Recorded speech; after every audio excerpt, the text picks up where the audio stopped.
이야기를 찾아주는 일을 하고 계시다고 하는데 도대체 어떤 일을 하고 계시는지 궁금합니다. 어머니도 혹시 보드게임이라고 들어보셨나요? 네. 네. 테이블 위에서 규칙과 뭐 카드와 말 이런 것들을 가지고 재미있게 노는 그런 것들인데요. 쉽게 생각하면 화투나 뭐 카드놀이 이런 거 생각하시면 됩니다. 그런데 저는 우리가 보드게임으로 할 수 있는 그것을 이야기를 만들면서 놀 수 있지 않을까라는 생각으로 이렇게 그림 카드로 되어 있는 이야기들이 있습니다. 네, 그래서 이것을 보고 이야기를 만들다가 내가 가지고 있는 한 장의 결말로 끝내도록 유도하는 사람이 이기는 방식의 그런 게임, 그리고 이제 여러 가지 교구로도 활용되고 있는 이런 것들을 저는 개발하고 있습니다. 네, 이게 뭐 사실 그 말로 들어서 이런 조금 카드들. 이해가 안 될 수도 있는데 이런 사진 그림들을 가지고 다양한 이야기를 만들어내는 자기만의 이야기가 나오겠어요. 그렇죠. 좀 상상력을 발휘해야 그렇죠. 되는. 그래서 오늘 또 저희가 예. 또 저희 아침마당을 대표하는 스토리텔러. 그렇죠. 우리 김상현 이야기꾼. 박사님께 미리 카드를 드리고 네. 또 이야기를 좀 준비를 부탁드렸는데 어떤 사진을 이야기 갖고 준비하셨나요? 계신가요? 네, 제가 석장을 골랐거든요. 좀 네. 보여주세요. 어떤 아, 카드인지. 이렇게 석장을 이렇게 골랐어요. 이렇게, 이렇게. 그래서 이게 뭐냐면 어릴 때 이렇게 서로 이렇게 상당히 좋아했던 두 나이가 있었어요. 근데 네. 이 여자가 떠나게 됐어요. 그래서 서로가 서로를 그리워하면서 이렇게 서로 찾았지만 찾을 수가 없었어요. 그래서 이 남자는 평생 이 여자를 찾아서 이제 여기저기 다닌 거죠. 네. 지도. 근데 어느 되게, 날 이제 이 여자에서 이제 연락이 왔어. 이제 이 여자를 연락이 찾아갔는데 너무 늦었어. 네. 그래서 이 무덤가에 가서 비석을 보니까 이 남자가 오는 걸 알고 있었던 거예요. 뭐라고 우리 적었어요? 하늘나라에서 다시 만나요. 실화 아니죠?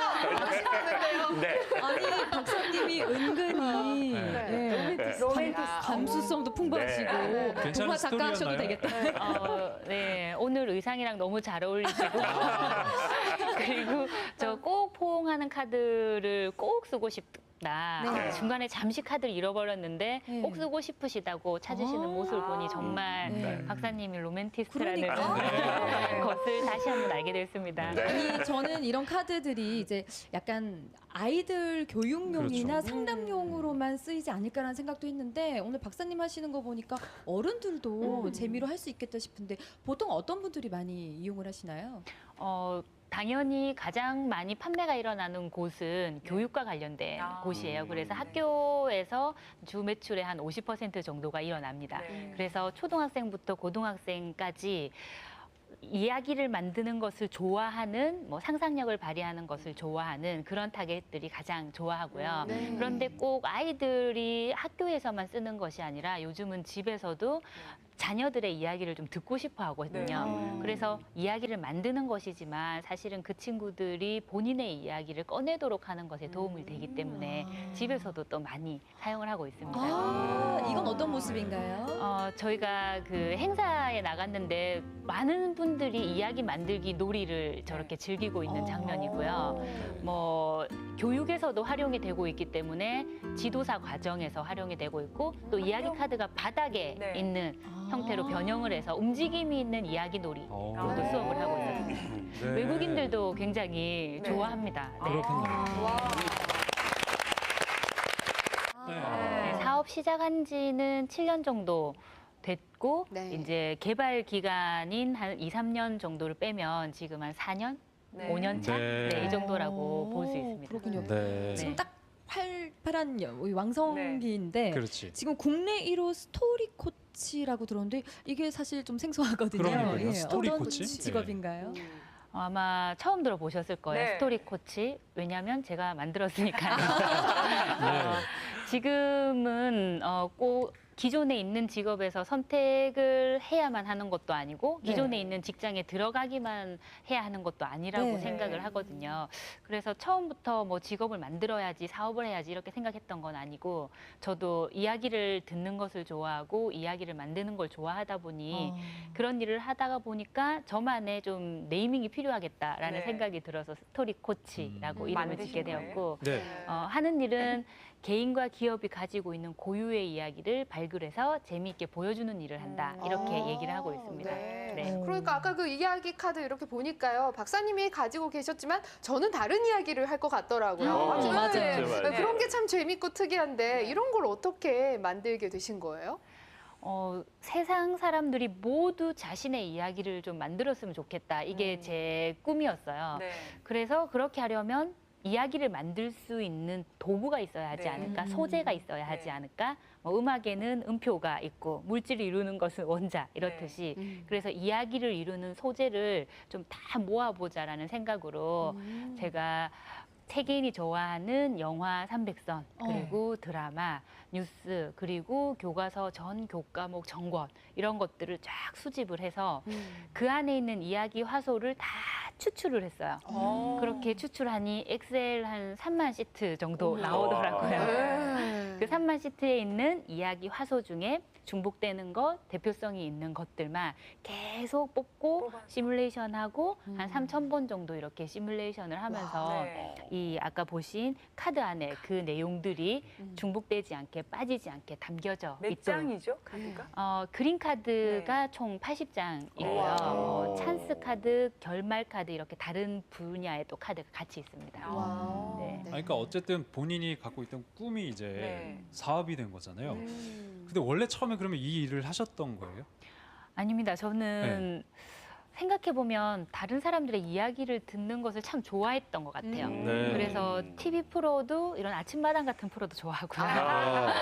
사람들의 이야기가 있는 프로 네. 있잖아요. 네. 뭐 성공시대라거나 네. 아니면 강연을 들어도 사람들의 이야기가 있는 그런 강연들을 들으면서 왜 저 사람의 저런 선택 뒤에는 저런 결과가 나왔을까? 뭐 이런 것들을 좀 궁금해했던 것 같고요. 네.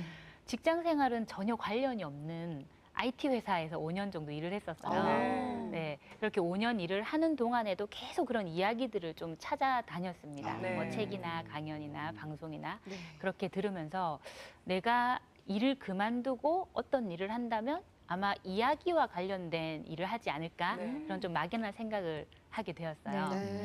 직장을 그만두고 난 이후에 처음으로 판 명함 이름은 자기 탐색 전문가. 그것도 네. 만드신 거죠? 네, 그것도 만들었습니다. 스토리텔링에 꽂힌 뭐 네이밍 이러더라고요. 네. 그래서 이제 사람들의 이야기를 좀 찾아주는 일을 계속 하다가 그렇게 이야기 만드는 게 별로 어려운 게 아닌데 다들 어려워하더라고요. 그래서 저도 한번 이렇게 초중고 교육 과정에 없는 이야기 만들기 도구를 좀 만들어 봐야 되겠다라고 네. 생각을 해서 이렇게 개발을 하게 됐습니다. 그렇군요. 근데 그 도구가 결국에는 그 교과서에 실렸다고 들었거든요. 네. 지금 교과서예요? 그 책이 교과서죠? 네. 그 국어, 영어, 수학처럼 우리가 흔히 배우는 교과는 일반 교과라고 하고요. 네. 이렇게 이제 처음 들어보잖아요. 이야기 창작하기와 네. 같이 선택해서 듣는 선택 교과가 있습니다. 네. 그래서 중학교 자유학기제 때 시간에 선생님들이 선택을 해서 이렇게 듣고 있는데요. 네. 지금 서울시 교육청 인정 교과서로 아유. 인정이 되었고 제가 우연한 기회에 이 교과서를 같이 집필을 하게 되었어요. 네. 그래서 교과서에 보시면 저희 카드가 이렇게 들어간 형태로 이야기 만들기를 하면서 놀고 공부도 하고 자기력을 키우자. 네, 이렇게 카드들이 직접 다 들어 있습니다. 아유, 얼마나 교과서. 뿌듯하실까요? 네. 네. 그 윤성애 씨는 엄마 또 사장님 두 개를 놓고 봤을 때 어떤 게 더 힘든가요, 지금? 저는 네. 작년에 엄마가 됐어요. 네. 지금 아이들이 17개월이고 쌍둥이 남자. 아이고. 엄마가 더 힘든 거네요. 엄마가 더 힘들지 않으세요? 힘들겠는데. 이게 어떤 게 힘들다고 아직 사실 뭐 너무 한가운데 있다 보니까 네. 뭐 어떤 게 힘들다라고 그런 생각을 할 시간이 없을 정도로. 네. 정신이 없으니까. 네, 정신이 없고 지금 이제 유승분 사장님처럼 뭔가 사업에서라도 조금 어떤 궤도에 오르는 시기가 되면 제가 뭐라고 말을 할 수 있을 것 같은데 지금은 아주 저를 필요로 하는 곳이 정말 몸이 10개라도 저쪽 다. 네, 모자란 그런 네. 상황에 있습니다. 네. 어떤 게 더 힘든지 현재는 노코멘트. 아니 이런 힘든 순간에도 무엇 하나 포기할 수 없는 게 사실 일하면서 보람된 순간이 참 많으실 것 같거든요. 그렇죠. 어떨 때 네. 좀 그렇게 느끼세요? 제가 누구나 다 자신의 이야기를 만들 수 있다. 그리고 또 누구나 자기가 창의력과 상상력을 발휘해서 자신만의 책을 만들 수 있다. 이런 얘기들을 하고 있는데 네. 이제 이런 것들을 보면 아이들이 만든 이야기 책이에요. 네. 그래서 우린 잘 이야기 못 만들 것 같은데 정말 깜짝깜짝 놀랄 정도의 그런 이야기들을 만들고 작물 실력과도 상관없이 어떤 것들을 이렇게 잘 해냅니다. 그럴 때 참 보람을 느끼고요. 네. 이렇게 뭐 이야기 카드만 있는 것이 아니라 스토리텔링 교육 놀이 지도사 과정이라고 그런 자격증 과정을 열어서 여러 교육들을 진행을 하고 있는데요. 네. 주로 오시는 분들이 한 40대, 50대 분들이신 것 같아요. 그래서 오셔서 분 중에 한 분이 본인 말로 헬리콥터 맘이래요. 본인이. 뭐냐면 학교 마친 자녀를 데리고 학원으로 데리고 가고 네. 또 학원에서 도서관으로 데리고 아, 가고 네. 이런 생활만 15년 정도 하면서 살았다. 그런데 이제 저하고 만나서 같이 공부도 하고 열심히 연구를 하면서 내가 새롭게 내 직업을 찾게 되고 내 꿈을 찾게 되어서 너무 기분이 좋다라고 할 때 좀 보람을 느끼고 있습니다. 네. 최근에는 그분이 본인 책 내시는 것도 계약을 했거든요. 네, 그래서 그럴 때 참 보람을 느끼는 것 같아요. 네. 윤성혜 씨는 TV를 보고 계신 주부님들께 꼭 해주고 싶은 말이 있다고요. TV를 보고 계신 주부님 여러분도 네. 본인들만의 이야기가 있다고 저는 굳게 믿고 있거든요. 네. 여러분만의 이야기를 꼭 찾으시길 바랍니다. 네. 저희뿐만 아니라 주부님들뿐만 아니라 저희도 뭔가 좀 더 열심히 내 일을 하면서 살아야 되겠다라는 그러니까요. 생각이 드네요. 그 부산에서 활동 중인 세 분의 그 멋진 활약 앞으로도 많이 기대를 해보겠습니다. 네, 오늘 귀한 시간 감사드립니다. 네, 고맙습니다. 감사합니다.